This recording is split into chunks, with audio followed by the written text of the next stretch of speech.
Hey ho guys and gals, and hello my friends. This is your host Joe, Life with Joseph. We're going to do a little bit more formal opening out of order from what I filmed this morning. It's February the 5th. It's Thursday.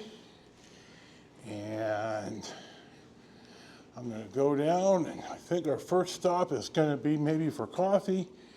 And then we're going to, I can't get away from the lights.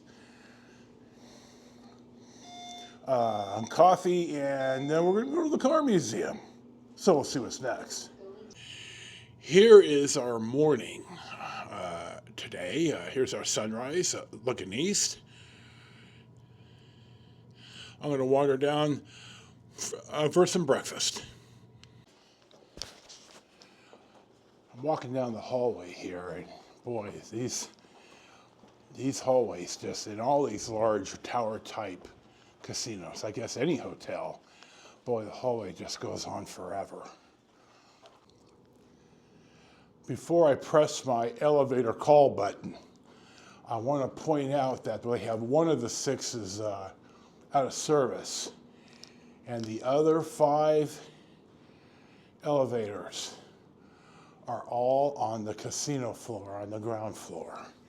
So we're going to hit our button and see which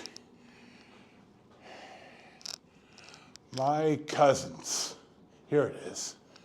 When we go to the Harris, when I'd eat with my Hanai, we would bet on which elevator came first. You know, we definitely had a good time. It was a good time of life.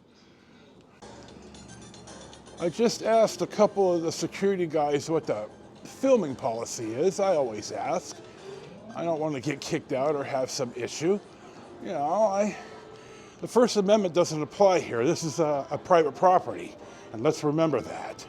So I'm walking to the Riverview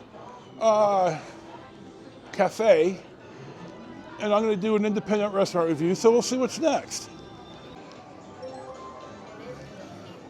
I thought they were 24 hours. And I came down and I asked for the wrong thing. So that's, I had to call, I asked for directions, and I'm still not sure where I'm going, but eventually I will find my way. The signage in this place is incredibly poor. I wandered around here, I asked for the wrong place earlier, and they sent me to the place I got the hot dogs last night. I want the sit-down breakfast, and for some reasons that I just do not understand, they cannot have a sign that points out where this is. I didn't get a map on check-in, and I'm wondering, they tell me directions, and they shouldn't be this hard. The Riverside is failing right here. Shouldn't be this hard. Well, here's the first sign I've seen, so we're on our way. I had to ask at the check-in. When we have found our destination, I'm going to do a separate restaurant review, and I'll let you know. I'll link to it, and I'll film on this when I walk back out. So we'll see what's next. Now, independent from the restaurant review, and I'm going to cut this in now as I was sitting, finishing my breakfast. The song in the background right here is Burning for You by Blue Oyster Cult, as I started to call them, the Don Roser Band, because this is when they truly jumped the shark. I love Blue Oyster Cult, and, well, Hot Rails to Hell and Godzilla, 7 Screaming Disbusters, ME262, all great songs, but here, you know, gotta make a living, gotta make a money, you gotta strike while the iron's hot. I understand that, but this is a song Blue Oyster Cult turned into the Don Roser Band. The first concert I ever went to, I went to a couple of classmates, was to the Cow Palace. I think I had just turned 17. And It was Blue Oyster Cult, who I already knew about. I'm looking for my room here. Black Oak, Arkansas, Jim Dandy. And Jim Dandy, Jim Magrum was his name. And he is the guy that David Lee Roth copied incredibly and made a lot more money being Jim Dandy than Jim Dandy ever did. And then Piper was Billy Squire. And an old friend had to tell me this, but at the time, it was supposed to be the Runaways, Joan Jett and Lita Ford. And somehow something happened and a Piper subbed at the last minute. And I remember that. It was, at 17 years old, it was an incredible experience. So that's the commentary for the Don Rosner Band. I'm back in the room. This will be part of the main event for today. And I'm going to probably lie down, and I brought the wrong little baggie of meds. So I made them all yesterday at the house. So I'm going to sit. I'm going to rest a bit. I may take a nap. It's going to be a good day. So you will see more footage, but not right now. But we'll see what's next. And we have found our way to Seattle's Best in Cinnabon, and we're going to enjoy some of the goodies, and I'll probably snap a pic of it, and we'll see what's next. This used to be the WatchMan, and I'm going to talk about that here in a sec. Before I start talking about the WatchMan, I want to follow up on my coffee and my Cinnabon. It was almost $17, so when I threw in the tip, it was $20. You know, I know it's a casino, I get all that, but anyway, it was good. It was nice, it was warm, it was flavorful, the coffee was good, but just know how much stuff costs when you come to Nevada casinos. Well, I'm walking back to my room. All of a sudden, it's like, God almighty, you're really physically struggling. So, you know, it's not like I have to do any of this. I saw what I wanted. I'd like to go outside. I probably won't walk the boardwalk. That may have to be another day. So, we'll find out. Maybe a little bit more today, maybe some in the morning. You never know. But, okay, so we're going to go in and lie down, and this won't be our close, but it'll be for right now. So we'll see what's next. I made 5 o'clock dinner reservations at the Prime Rib Room at the Riverside. I'm hoping it's better than the Riverside restaurant. I'm down here on the boardwalk. It's a beautiful day, a little bit of cloud cover.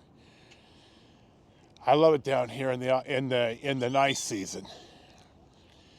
It's 1.6 miles from here to, hold on here. From here to the Colorado Bell, so that's 3.2 miles round trip, and bluntly, I just don't have that in me right now. I'm going to the doctor next week, and I'm going to get a whole bunch of my meds renewed. I'm going to ask him to put me on a GLP-1, and I'm going to see if I can get a handicap placard, because I'm really having some physical struggles. And it looks like in Arizona, it's the criteria is not quite as strict as in California. And since I still do not have an articulable illness for Loki's gift, a definition or a diagnosis, I'm hoping we could work something out. Now, I wanted to go down to the Colorado Bell because I wanted to talk about it's never going to be reopened, and not as it is. The foundations are failing. I guess you could say it's starting to slip into the river, or it's going to. I mean, you don't see it, but it's not rebuildable. It would have to be demoed and foundations made a lot stronger than they were for the Bell. It's a shame because a lot of people love the Bell. I never stayed at the Bell, but we go in there and gamble. Sure we would.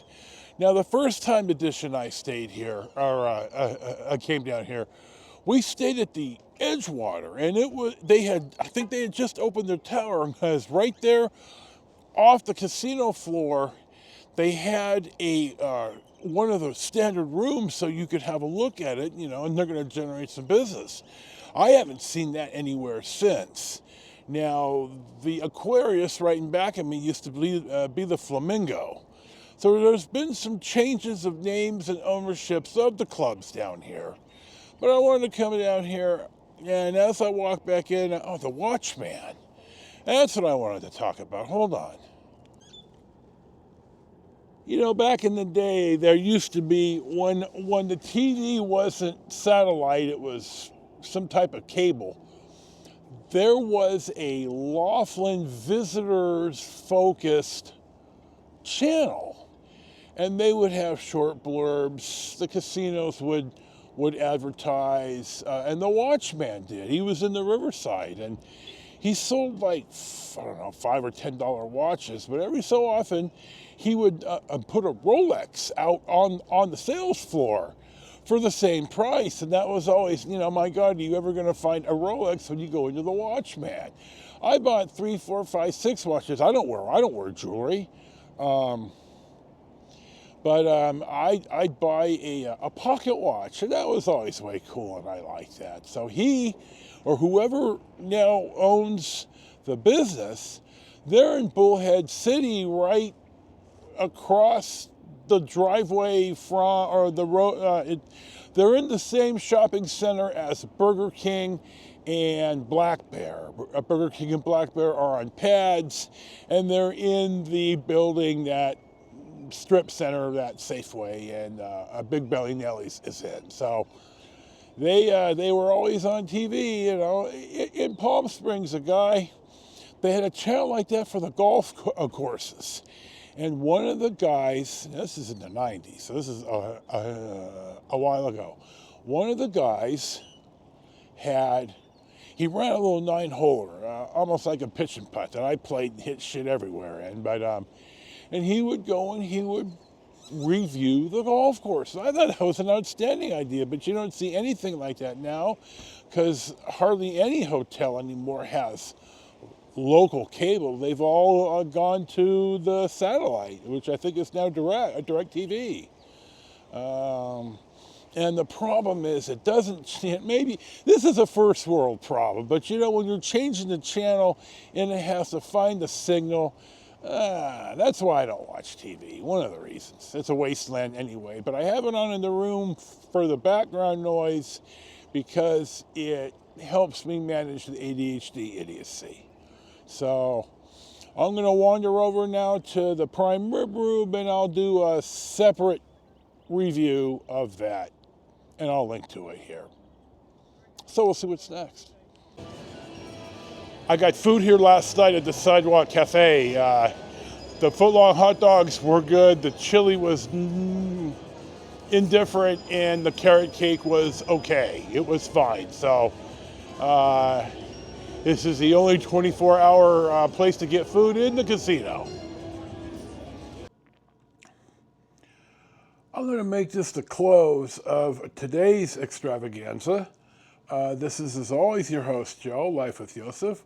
Thank you for watching and subscribing. May Freya show you favor on the hunt through a field so soft and green now and in the afterlife. Peace be with you. Strength and honor. Strength and honor. And we'll see you for the next one.